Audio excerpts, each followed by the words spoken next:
Hello and welcome to the 5 Yard Dynasty podcast. Hope you're all doing well. The heavens have well and truly just opened here. So if you happen to be in the Hampshire area, I hope you're tucked up inside. Obviously joining me, Liam, how are you doing? All good, thanks, Rich. How are you doing after a week hiatus? Yeah, so first of all, thank you ever so much, Liam, for stepping in. It was incredibly late notice. I think I gave you about half an hour's notice before I said you're doing the pod on your own. So thank you very much for jumping in. My little one is doing much better today. And yeah, thank you all ever so much. Lots of people reached out over the last week, just checking in to see how he is. So thank you ever so much for those of you that did check in. Before we dive into the show, keen to remind you that this podcast is brought to you by 5 Yard Dynasty. The 5 Yard Dynasty podcast is brought to you by Manscaped, who are the best in below-the-waist men's grooming. We still have an exclusive offer for you. You can use the code 5Yard for 20% off free worldwide shipping. I'll be honest, we've talked about this for a few weeks now. You're probably getting tired, but honestly, it is an incredible piece of kit. Liam is modelling the t-shirt incredibly well. I actually tried out the boxers on a run the other day. I have to say it was incredible. They have very much become my performance boxer of choice, shall we say? But if you're going to wear those performance boxers, you got to make sure everything's nice and tidy. So make sure you get your Manscaped equipment because it is truly fantastic. Liam, I saw you're having a little swig there of something. Cocktail of choice for this week. What do we got? Yeah, so today, if you're watching us, this is a rum fix. So that includes just normal white rum, lemon juice, and Cointreau. And this, again, first time I've tried it, and it's pretty good, to be honest. It's meant to be a shot, but I've done extra, so I can have it as an actual drink. So just an incredibly strong drink. So you're going to be slowing your words by the end of the show? Potentially, I'm going to have to take it a bit slow today. Yeah, it looks a nicer colour. I'll be honest. It's not the pink and luminous orange that we've been going for. I was going to say I did take your criticism. Well, yeah, I think criticism is closest to it. Yeah, light ribbing. We'll go with that then. I did take that on board. Last week, I don't know whether you watched the stream afterwards, but I did have another red drink on. I did notice, indeed. Yeah, it just shows your your metrosexuality is far stronger than mine. So, with that, let's just move on really quickly. As usual, we'll start off with the highest scorer. So this week we're changing it up a little bit. So previously we've been doing 0.5 PPR. But now we're going to just move to full PPR because I think most leagues are in full PPR now. Standard 4-point touchdowns, quarterbacks, and no tight end premium. So you've finally given in to my bullying around. You're obsessed with 0.5 PPR, and I keep telling you the real world is full PPR, Liam. A lot of my leagues are half PPR, so that's the only reason I tend to do it. And I suppose PPR is not too bad. So quarterback-wise, we had Josh Allen, Justin Herbert, and Matthew Stafford as the top three. Matthew Stafford having a brilliant game against the Bucks, showing the rest of the league that the Bucks are on this top-class defense every week in, week out, and there are ways to beat them. Running backs wise, we've got Najee Harris exploding onto the blocks. So that's our third rookie in 3 weeks to have an absolutely explosive week. Kareem Hunt, that I don't think many people saw coming. And then Ezekiel Elliott after a couple of questionable games. We'll go with that. Wide receivers, we have Mike Williams, Devontae Adams, and Cooper Kupp. So Cooper Kupp finding his way into the top three yet again. And then tight ends, this is the one where you couldn't have predicted the top two at all.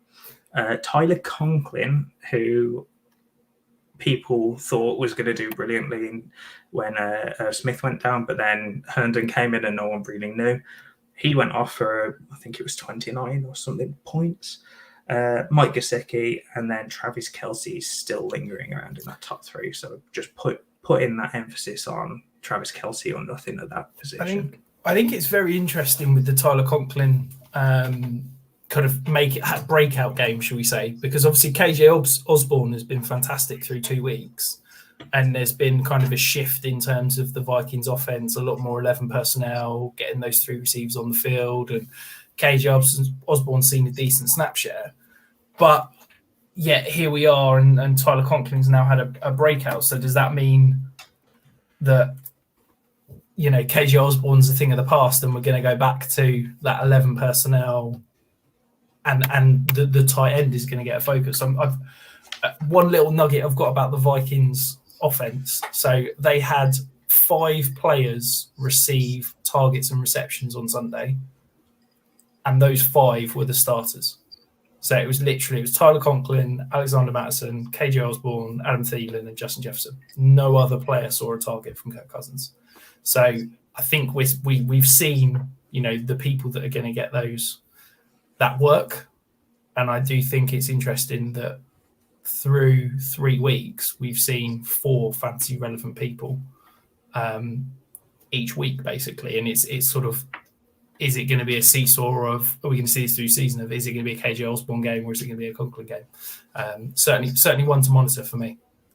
Yeah, I agree with you on that. I think Conklin is just one of those that is going to blow up every other week or every so often.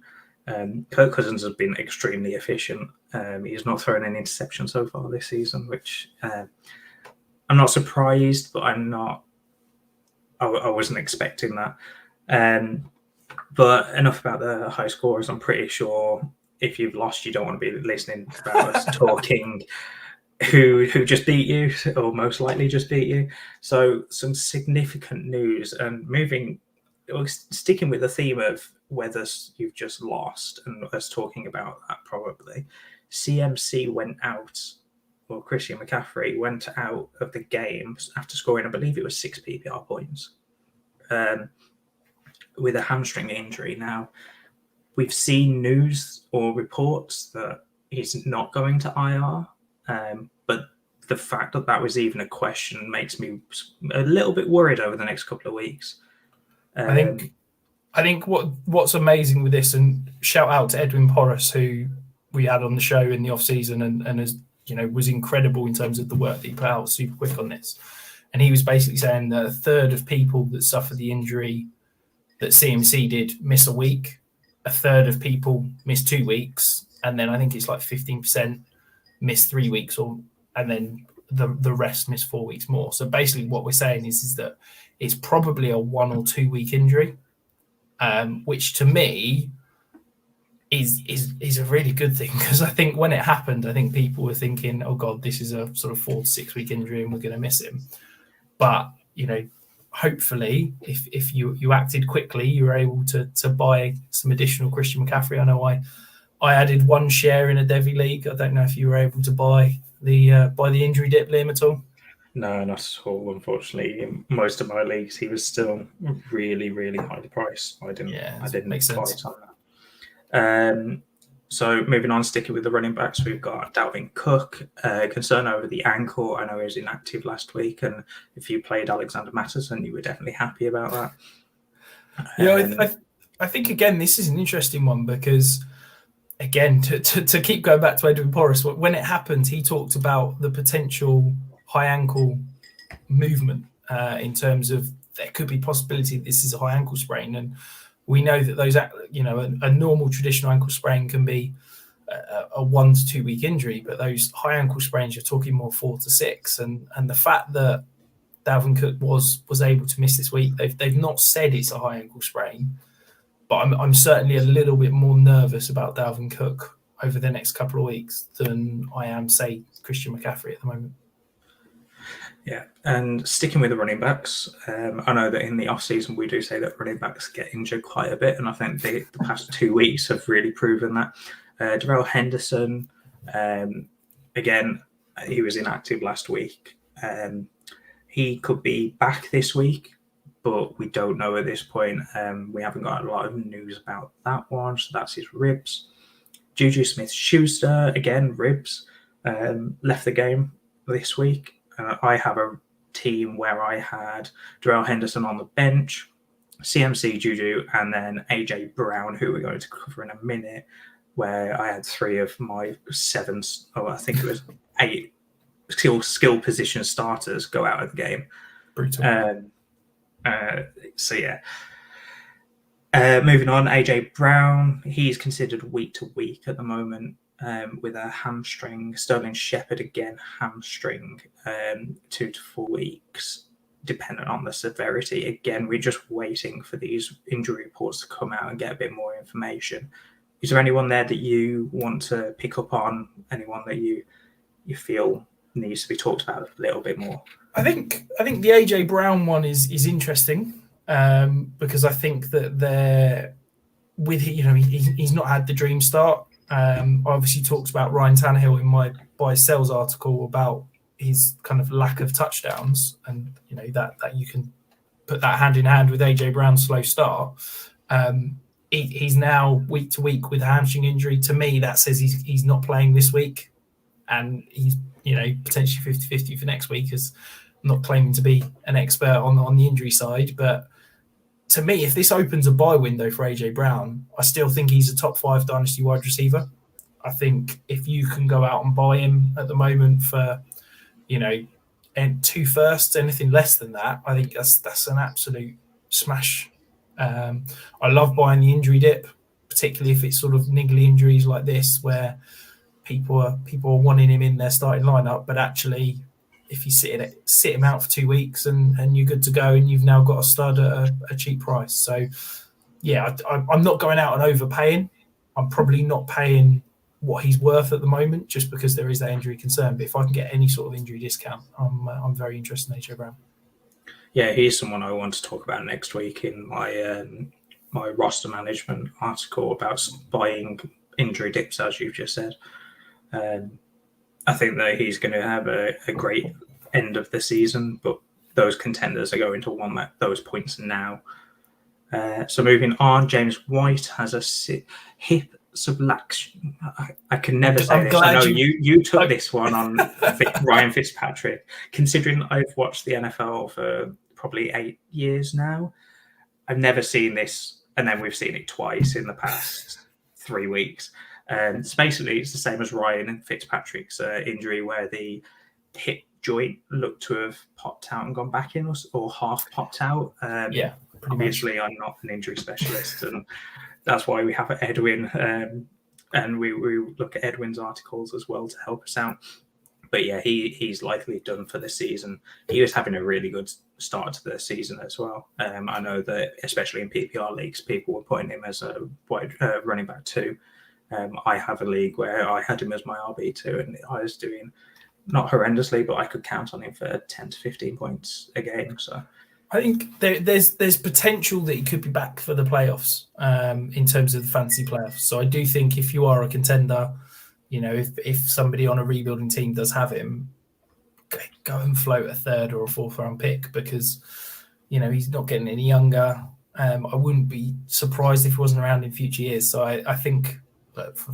I basically don't count 3rd and 4th as anything. So if I can add a player that could potentially help me in the playoffs, could be a sneaky buy. Yes, he could well be done for the season, but why not? Definitely. Tyler Lockett, knee sprain. So no info at the moment, but it looks like it's an MCL sprain from some of the Twitter specialists that we seem to see everywhere. Yes. But it could be 2 to 4 weeks. If it is that, it could be longer. We're just waiting on info on that. Yeah, so again, to shout out 4 for 4, this is their injury specialist has kind of suggested that based on the video of him leaving the game at the end of the game, that it was a potential MCL sprain or meniscus issue, which would be out for 2 to 4 weeks if that was the case. Now, I've not seen any confirmation out of Seattle. They've not said anything. It is very much just kind of rumor and I guess conjecture at the moment. But if you can kind of get ahead and potentially sell Tyler Lockett off the back of his incredible start to somebody pivot to a similar price player. And then if the news does come out in the next 24, 48 hours, once we start getting injury reports, once they're practicing, you could be thanking us. It's a shame because he was having a good start to the season. Incredible start. Incredible. So and I still think he's undervalued as well. Yeah, he'll be one of those players, like someone we're going to talk about later, that he's just going to be constantly undervalued for the entire of his career, even though he does really well. Rob Gronkowski. No idea why I messed that one up. It's the alcohol's already getting to me, Rich. So rib contusion. It's, by the sounds of it, looks to be just a pain tolerance issue. If he can play through it, he'll play through it. You know what Gronk's like. But by the looks of it, it's not anything that could hold him out unless the pain is just too much. KJ Hamler, he's had an ACL tear, so the guy that I wanted, Rich didn't want when Judy went down, has also gone down. So now I'm all on the Tim Patrick wide receiver 2 train for the moment. KJ, join us. A couple of weeks late. Yeah. So KJ Hamler likely done for the season. And then because we don't want this segment to be just bad news after bad news, here's some good news. So Rashad Bateman and Curtis Samuel are eligible to return this week. Now, we haven't seen any news so far, but hopefully we get to see Bateman on the field because he's someone that I was high on in the pre-draft process. And I was still high on him, much higher than consensus, because when he went to the Ravens, I still had him as my wide receiver 3, I believe it was in the class. Everyone else dropped him to at least 5. Whoa! Let's not cast aspersions. I think you'll find he was my wide receiver 2, Liam. Even after the draft, I'll let you have that one. An incredible prospect, an incredible production profile. He was wide receiver 2 in terms of my rookie model, only behind Jamaal Chase. I think he was 97th percentile. He's an incredible guy. Yes, he's in a run-first offense. The Ravens, I think, are the only offense in the NFL that have had more run attempts than they have pass attempts. But look, this is a guy we talked about him last week. Hollywood Brown has had, I think, 2 top 24 wide receiver weeks through 3 weeks, and he probably would have had a third if he didn't drop 3 pretty much surefire touchdowns. If Rashad Bateman's going to walk in and be the number 1 target in that offense, commanding a 20-25% target share, he's probably going to be a wide receiver 3 at worst. I think for me, I'm really excited about Rashad Bateman. If you're trying to buy low, this is probably your last opportunity, because I think as soon as he gets on the field, he's going to get people excited once they can see what he can do. As soon as he gets taken off the IR, everyone's going to not necessarily raise their prices, but they're going to be reluctant to sell because they want to see him before they do anything with it. Exactly. But yeah. So moving on to the dynasty stock market. So the first guy is a guy that you hinted at in the high scorers. He was the wide receiver 1 on the week. So Mike Williams, he is wide receiver 2 on the season, Liam. Are you buying that this is the true 5th year breakout? Are you buying that he is now an elite fantasy receiver, elite dynasty asset, or do you think it's going to regress somewhere back to where he was previously? So I'm not buying him anymore. I was before the season. In my 1 rebuild, I did sell him, and now I'm regretting it a little bit. But no, I liked him as a late round pick. I think you were looking around the 10th round, 9th, 10th, maybe 11th round, depending on how high you were on him. But I think his target share and his touchdown rate is just way too high right now. I don't think he's going to sustain that for the rest of the season. I know that Keenan Allen has also had a 26% target share in the offense, and he's only had 1 touchdown so far. I just think that that's going to revert back to somewhat normality. Yes, I'm not saying that Mike Williams is going to be hardly fantasy relevant, but I don't think that this will keep up, and I do think that Keenan Allen becomes more relevant in the touchdown scene as well. I think for me, Mike Williams will probably finish as a top 24 receiver this year. I don't think I'd shock anyone by saying that. I think from a dynasty perspective, I need to update my survival kit, but I'm probably going to settle him in somewhere in that sort of 24 to 36 range. I think he is a dynasty wide receiver 3. I think I'd be uncomfortable value him any more than that. I'd probably throw him in the value of a kind of a first, somewhere around your kind of Elijah Moore, Adam Thielen, people like that. I think if you can get any more from that, if you can sell him for potentially wide receiver 1 prices, if you can get a first and a second or 2 firsts based on this incredible start, I think absolutely get it. I think I really like the player, and I think the usage in that offense has been fantastic. We've seen that he is getting schemed up and targeted so heavily in the red zone that I think there is going to be some real fancy value there. I just don't think he's going to sustain this, as I said, wide receiver 2 overall pace. I do think it's going to kind of regress slightly. Talking of obscene target shares, so again, another player you've mentioned, so Najee Harris.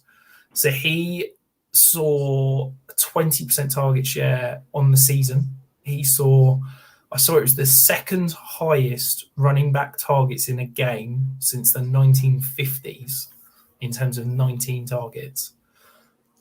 Do you think that, this sort of target share, this sort of usage is kind of sustainable? Do you think that whilst, it's incredible, he's at a 97% snap share, he's basically getting every touch in that Pittsburgh offense. Do you think he's going to be potentially a running back 1 if they can try and get the offense moving a little bit more, or do you think it's kind of done? Right. It was incredible seeing him go for over 100 yards, having so many targets. I believe he had less than 50 rushing yards at the end. 14 attempts for 40-something yards, I believe. Yeah. I don't think that offensive line will do him any favors so far. They haven't done so far, and I don't think that it improves much.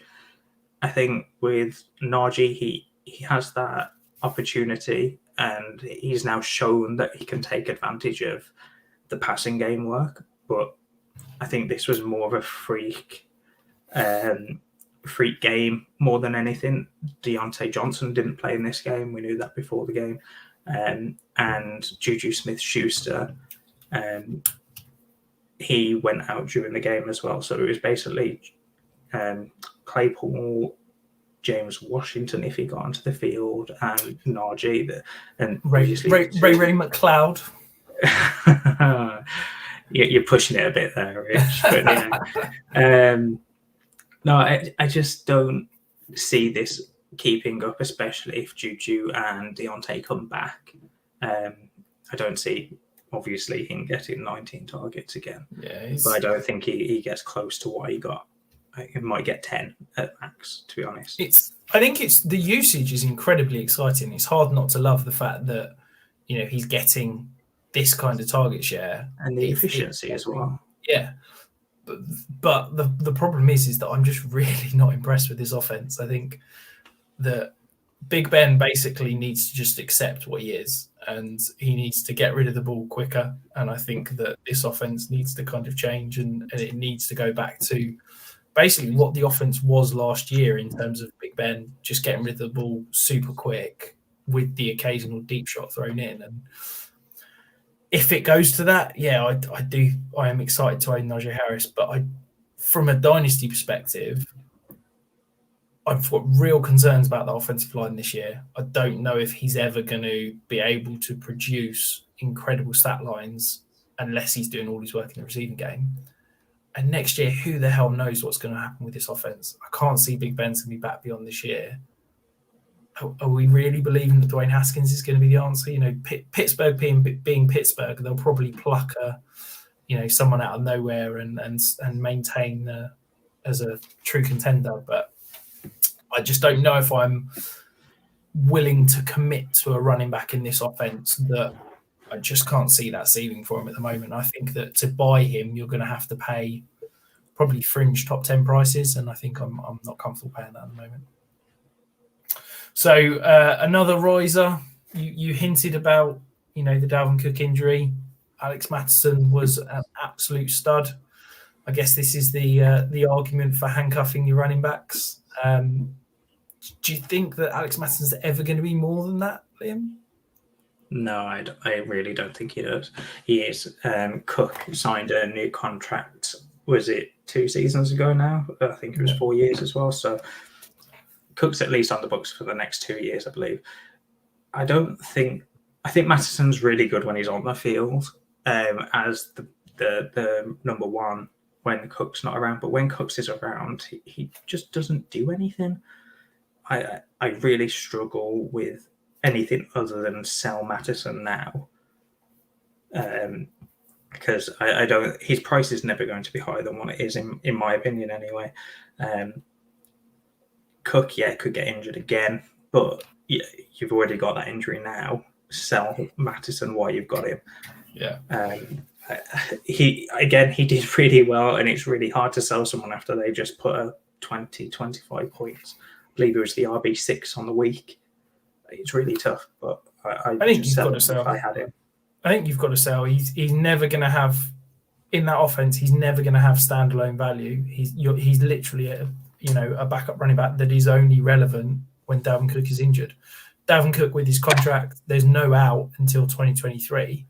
Well, Alexander Mattison's a free agent in 2023, so we're never going to see Madison in this offense without Dalvin Cook. So, yeah, if I don't roster Alex Madison because it's not the kind of guy I like to roster, but if I could get probably a second, I'm probably happy selling that at the moment.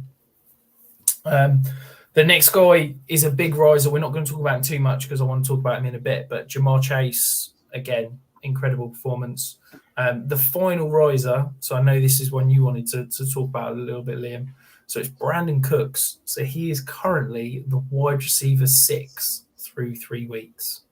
We've seen him produce with Deshaun Watson. We've seen him produce with Tyrod Taylor. Mills has now come in and he's still producing. How far do you think Cooks can take this, Liam? I think I'm going to expect over 15 points PPR-wise every week at this point. I think 10 PPR points per week is probably more realistic, but he's shown that he's not only cute. I saw this tweet the other day. He's shown that he's not just quarterback proof, he's team proof. Look at how awful the Texans are right now, and yet he's still the wide receiver 6 through 3 weeks. I don't really know what else I can say on it. I was a massive fan of getting him after the wide receiver 24. I think he was going the wide receiver 36 to 40 range. He's still only 27. I know that everyone goes crazy once they hit 27, and then when a wide receiver hits 30, then it's all value disappears and it turns into dust. But right now, if you're a contender, I don't see why you're not trying to get Brandon Cooks. I have him in a league, and I've been sent some offers. I won't disclose what they are in case the people are listening, but I've just straight up declined them, not even sent a counter, because I'm not selling for lower than a first right now. He's the wide receiver 6 through 3 weeks, and although I don't expect him to be a wide receiver 1 with this good of a start, he's going to be a wide receiver 2 at the end of the year. Same situation as Mike Williams, in my opinion. Flipping that then, if you were buying, what would you be willing to pay? Would you pay a first for him? It depends how much I need another wide receiver like Cooks.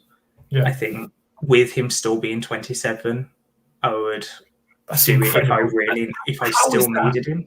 How is he still 27? It feels like he's been around about 20 years. That is mental. Exactly. When you think back to him being on the Saints, then the Patriots, then the Rams, now the Texans, how is he 27? That is obscene. Yeah, I really struggle with it because people see him as this old person. This is what I was talking about with Mike Evans is another one. People see him as being in the league for so long that he must be old, but he's not actually old. Sorry, Brandon Cooks is 28. not Oh, 27. that's it. But Selling. He's past it. 28. that's what the dynasty community does. But to be honest, with him still being 28, I'm still giving up a first for him if I really need that wide receiver. I don't think you need to in most leagues, but in the leagues I have, I'm not giving him up for less than that. I think you can get him for less than first. I definitely believe that. I think 2 seconds is probably about the sweet spot right now. So whilst we're doing your player of the week, let's dive across to mine then. So Jamaal Chase. Look, Jamaal Chase was a stud coming out. Everybody expected him to be a stud. He was incredible in college. He was drafted ridiculously highly by the Bengals. The expectations were super, super high, and then he's completely blown them and completely exceeded them. He's currently the wide receiver 11. I'm a little bit concerned about his touchdown rate. His touchdown rate is 36.4%. We talked about Mike Williams being high at 18%, and Jamaal Chase is double that. But that's crazy. I do think that this offense is only going to improve. I think that we're starting to see Joe Burrow trust that knee, be fully healthy. We're starting to see him move around more. When T. Higgins is back, I just don't get how teams are going to be able to cover them, because you've got Jamaal Chase is stretching the field so well. You've got T. Higgins, who's an absolute beast in those contested catch areas, and you've got Tyler Boyd feasting underneath. Oh, and not to mention, you've probably got one of the most talented running backs in the league in Joe Mixon.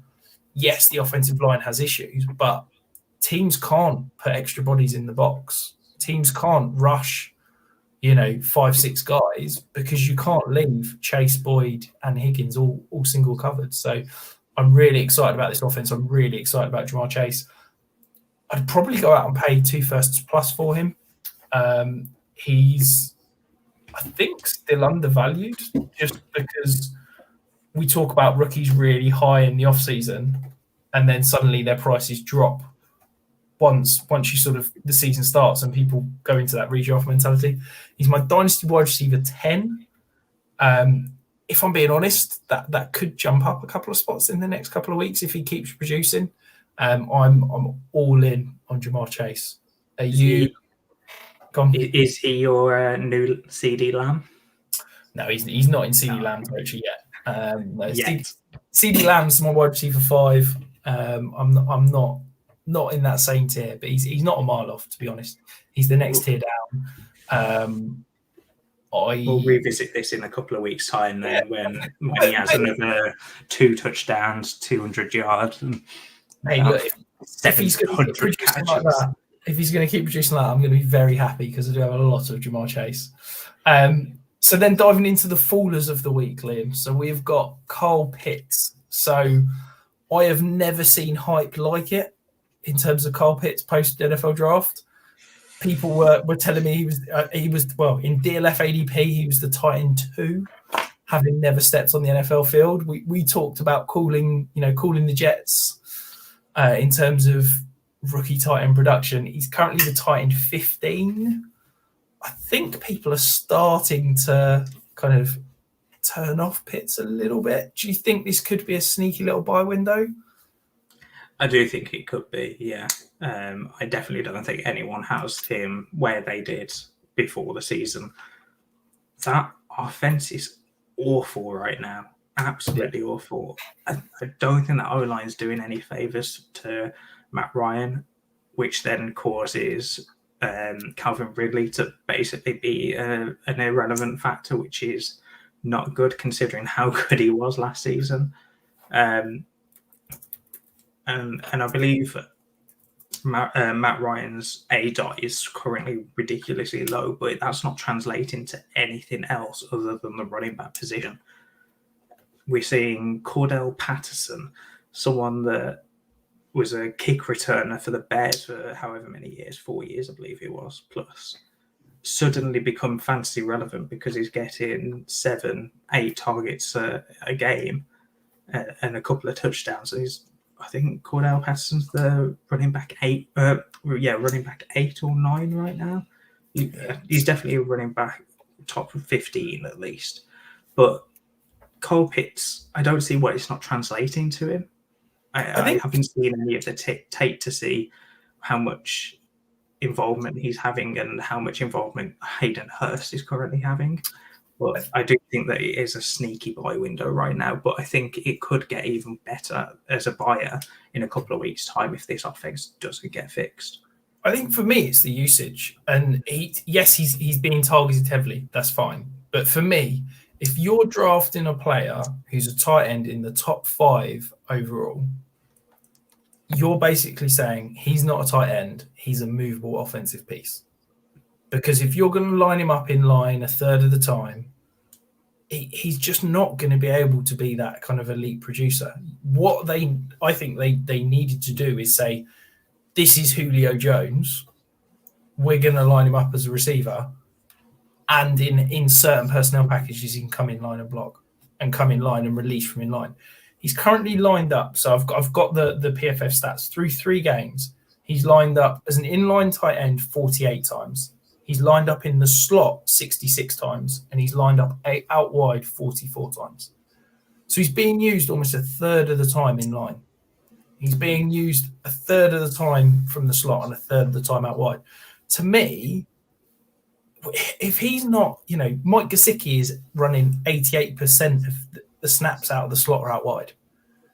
Why is Mike Gesicki getting used as more of a receiver than Kyle Pitts? This is a complete athletic freak that you've taken so high in the draft to use him as a movable offensive piece. And they're basically saying he's pretty much a traditional tight end in terms of the where they're lining him up. And I just can't get my head around it. But I think, I was hugely high on Kyle Pitts, the talent. I think the Dynasty community went a little bit overboard and the price got ridiculous for me.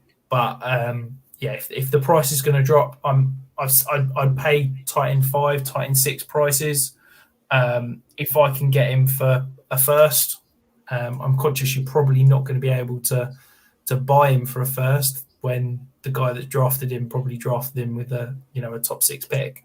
So if you can do a Noah Fant or a Mark Andrews or Dallas Goedert plus a little something to get yourself a Kyle Pitts, I think that's probably a move to be making. The other faller, Jonathan Taylor, again, we've seen him up as RB2 in Dynasty value. So I've got a little stat for you here, Liam. So through 3 weeks, he is currently averaging 7 fantasy points below expectation. Okay. So here's the RB28 through 3 weeks. If he was net negative in terms of fantasy points above expectation, he would be the RB6. Okay. He has not scored a touchdown. He has been against some fairly impressive defensive lines and front sevens. I still believe in the talent. I think that the redraft price went ridiculous, but I fully agree that he was a top 4, top 5 asset in terms of Dynasty. Are you going out and buying the dip if there is one on Jonathan Taylor? I really don't think there is a dip right now. I think people have seen that the defenses that he's gone against. But to me, this comes back to I love the talent that he has, but if he can't do it against the top defenses, he's not one of the top running backs for me. Yes, what I say by that is he's not the running back 2 if he can't do it against those type of defenses. That's it's just as simple as that, in my opinion. I see him as a great player, but a lot of his points last season did come from middle defenses or lower, and that, yes, you expect that, but you see some of the other running backs that play these top defenses do pretty well, and Taylor just isn't doing overly well. He's not doing horrendously. He's not falling off the map, but at the same time, he just needs that touchdown production. And I saw a couple of stats earlier. He's one of the worst, if not the worst, running back right now inside the 10-yard line.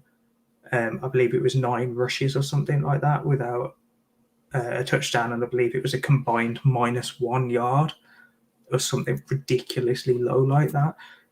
I think with Taylor, his price was way too high in the off season. Maybe it's come down a little bit, but I don't think it's come down enough for me to start buying. I want to see him do what we expect him to do against some of the top defenses before I buy back into him. I think that I agree with you that the price at RB2 got ridiculous. He's my RB3, and I'm fine paying that price. I think that, to me, he's still head and shoulders above all of the other sophomore running backs. I think that the Dynasty RB2 is the toughest question. I think that you'd ask 100 people, and they'd probably give you 7 or 8 different answers as to who's the RB2 and kind of Dynasty value. It's basically a pick your poison. It's not a good position to be.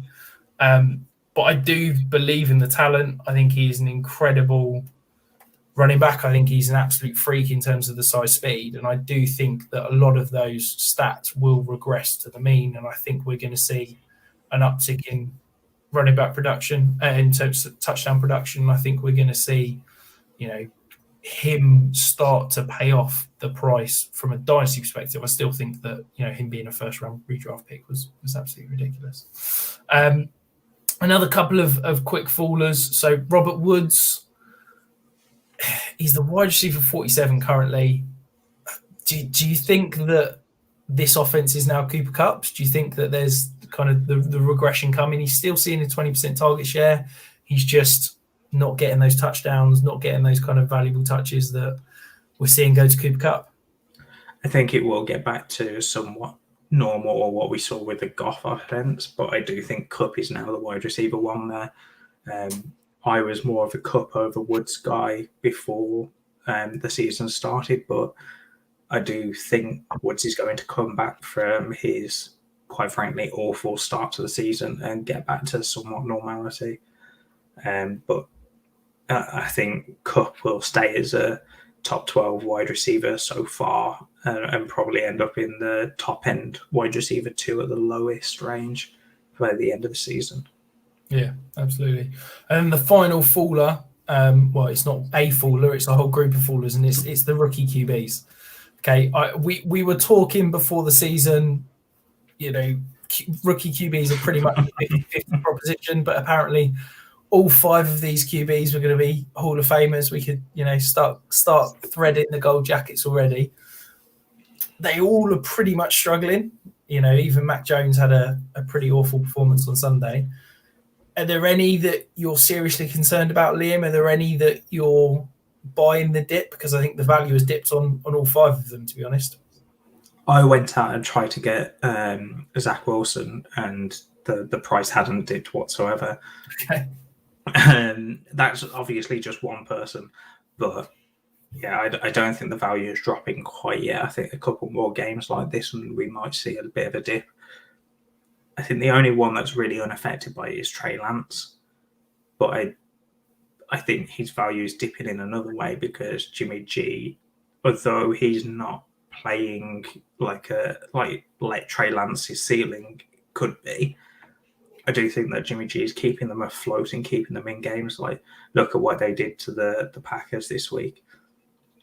I mean, if that quarterback is anyone other than Rodgers, I don't think they come back from 37 seconds needing a field goal and no timeouts. So I think Jimmy G keeps them afloat. If a couple more losses do come in, they might look at transitioning to Trey Lance, but I think the rest of them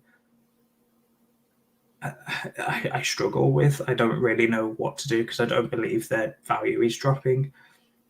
Justin Fields is the only one really that if I see any value drop, I'm going out and buying because I truly think this is Nagy's last season. If this continues, it's awful.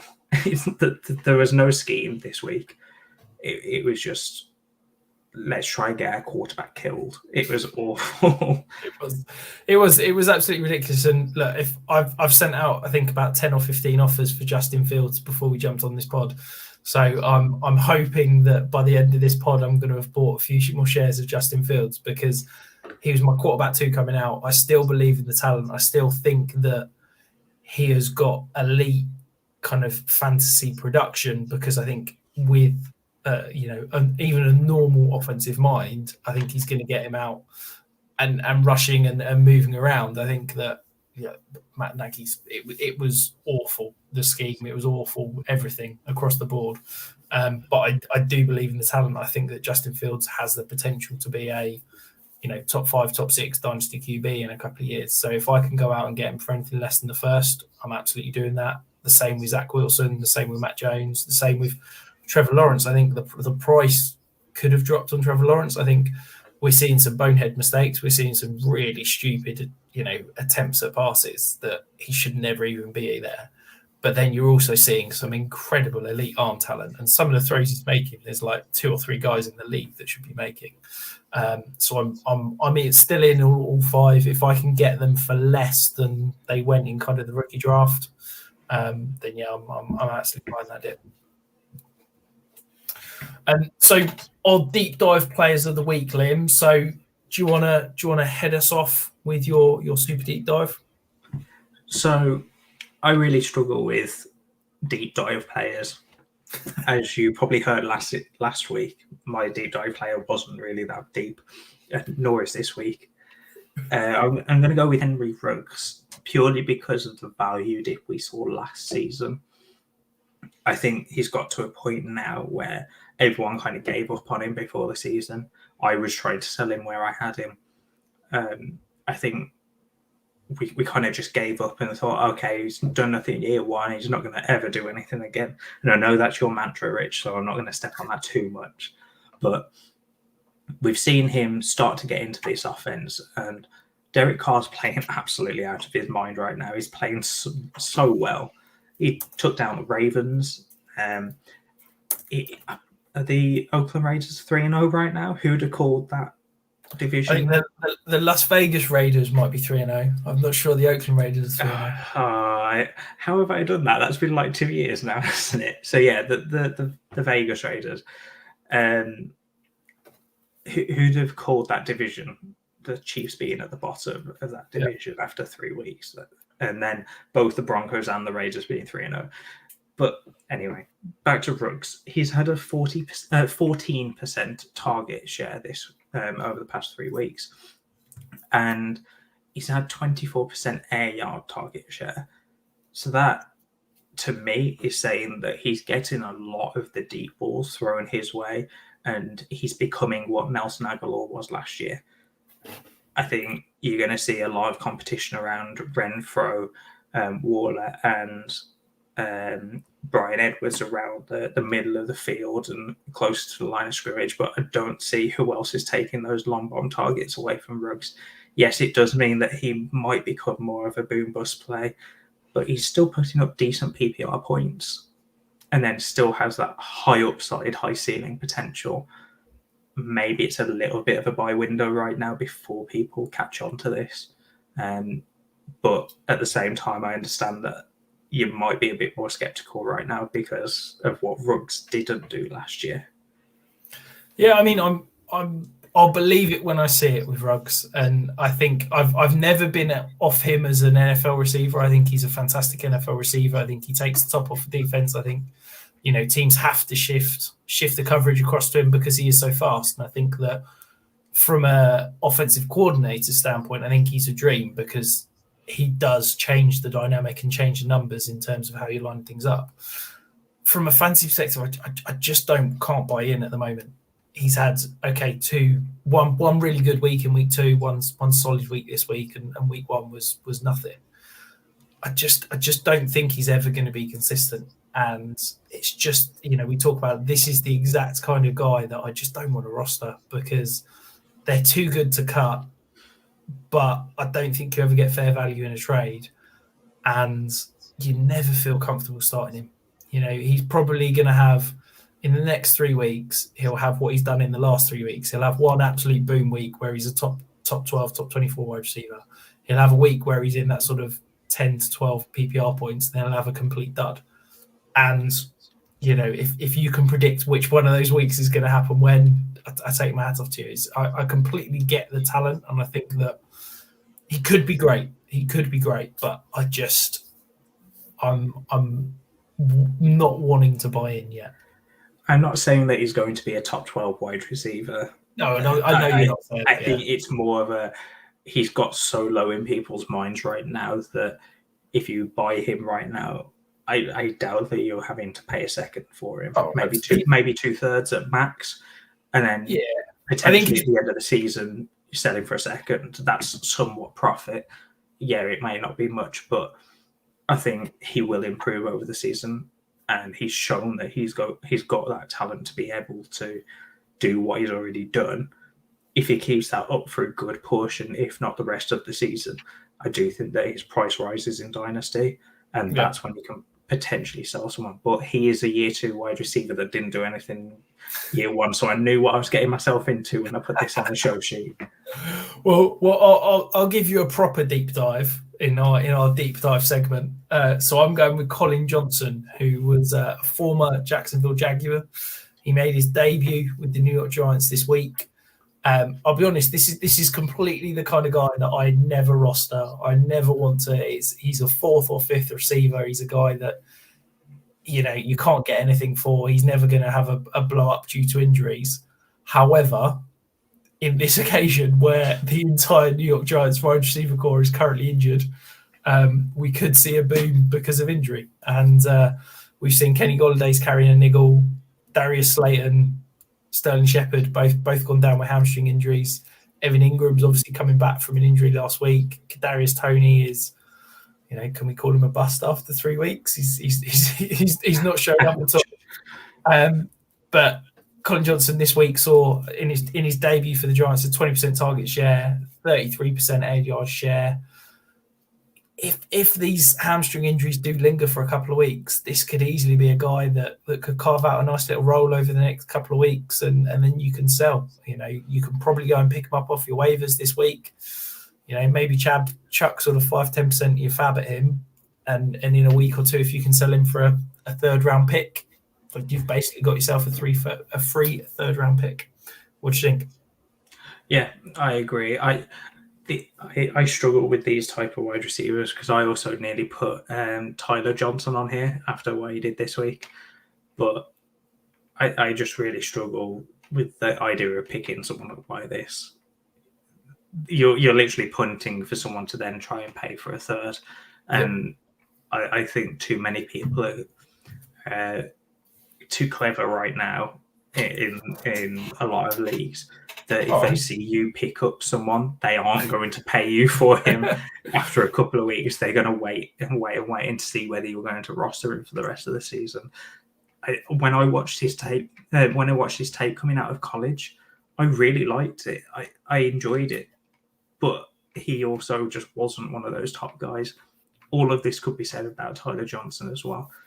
I think he's just another one in this world where I liked the tape, but I didn't know how far it would actually go in the NFL.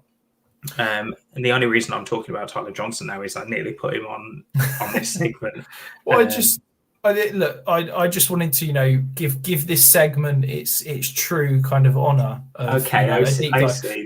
We could all sit here and pick. Yeah, we could all sit here and pick. Top 15 NFL draft picks. A guy in his sophomore year that was the first wide receiver drafted in the NFL. We could all go really deep and pick those guys, but I just wanted to, go a bit deeper and pick an unheard of guy that most people have probably never even thought about rostering. Okay, I just wait until next week when I pick someone that you've never even heard of before. I look forward to it. I look forward to the conversation. So our listener questions of the week, Liam, have we got a couple of questions? We have 2, actually. We've got them both from the Dynasty Listener League, which are coming in clutch over the past couple of weeks with these questions. So first one comes from ATM 2016. What is going on with the Bears offense, and what to do with Robinson? So that's Allen Robinson and David Montgomery. We hinted at this earlier. I don't know what's going on with the Bears offense at all. I can't tell you. There was no scheme this week. It seemed like he was, or when I say he, Matt Nagy, the head coach, it seemed like he didn't know what to do. I'm not a head coach myself, obviously. That's why I'm sat here in a chair on a Tuesday night recording a podcast. But looked like his plan went out the window within the first couple of snaps. There was no adjustment. There was absolutely no adjustment. Basically, the Browns they set up to basically have a guy sat outside the pocket so that Justin Fields couldn't get outside the pocket. And that was like Matt Nagy was like, oh, okay, I can't roll out. I can't get the guy outside the pocket. He didn't try moving the pocket. He didn't try anything else. He was just like, oh, okay, we can't do that. So Justin Fields just needs to stand in the pocket. Oh, I've got an idea. Let's go 5 out and see if I can get rid of the ball quick. And it just didn't work. Even the zone reads. You saw the Browns defense were doing the scrape zone read where the D end crashes down. Justin Fields keeps the ball, thinks that that's the right read, and then the linebacker's scraping across, and he had nowhere to go, and it was just clueless. I've never seen an offensive coordinator in the NFL basically come up with a scheme, go, oh, okay, it's not working. Oh well, never mind. We'll just throw Justin Fields out and see what he can do. We'll go empty and see if he can get rid of the ball quick. It was just basically clueless, and I see Rex Ryan was saying that he should be sacked because it was either negligence or basically wanted Justin Fields killed. And to be honest, it's hard not to disagree with it. If I've got any shares of Bears players, I'm not panicking. You can't panic. If you're trying to sell now, you're doing it wrong because you're selling at an absolute low. I still think that Allen Robinson and potentially David Montgomery have got some value, but I wouldn't be comfortable paying. If I'm a contender, I don't want to pay this year, and if I'm rebuilding, they're not pieces I want to buy in a rebuild, to be honest. So yeah, they're a halt as an entire team, I think. Yeah, I think Allen Robinson is on the last year of his contract. He was on the franchise tag this year, so you could potentially see him move on next year and go into a much better situation. I would much rather take that chance with Robinson. I think Montgomery-wise specifically, again, I think that he's going to improve over the season, but we'll just have to see how that goes because it depends on who is that quarterback and whether they're going to try and get that quarterback killed every week like they did this week. Moving on to the last listener question we have. So this is from Alex Harker. Is 0-3 too early to declare a rebuild for a team that wasn't obviously in a rebuild before the season? So I spoke about this in the latest roster management article that I wrote that went out earlier today. I think if you're 0-3 at this point, it is really difficult to come back from this, but I have seen it happen. I think you hold for at least one more week and we see how it goes for you. If you go to 0-4, that's when I'm saying to the rest of the league, let's just go into rebuild or go retool. If you don't know what either of those concepts are, again, go onto the 5 Yard Dynasty website, or the 5 Yard Rush website, and my articles are on there that will explain a bit more on those concepts. But I think at the moment, don't dive out of the window too quickly. 0-3 can come back from, but I think if you go to 0-4, you need to have a proper think about what you're doing. I think for me, it's difficult to sit here and say 0-3, yeah, rebuild, don't rebuild, because there's a lot of different looking 0-3s, isn't there? You can be an 0-3 and you can have the worst points scored, you can have the worst max points scored, and you can basically be a dreadful team, or you can be 0-3 and you've been the second highest scorer each week and you've just been really unlucky. So for me, my little phrase is that I want to be the first to commit to a rebuild, and I want to commit to that rebuild as quickly as possible, but I want to wait as long as possible. Because what I don't want to do is I don't want to say, right, I'm rebuilding, win 2 weeks on the trot, and then suddenly be like, oh, actually, I might be able to compete. So for me, it's in Dynasty at this point of the year, I'm sort of making a decision of I'm all or nothing.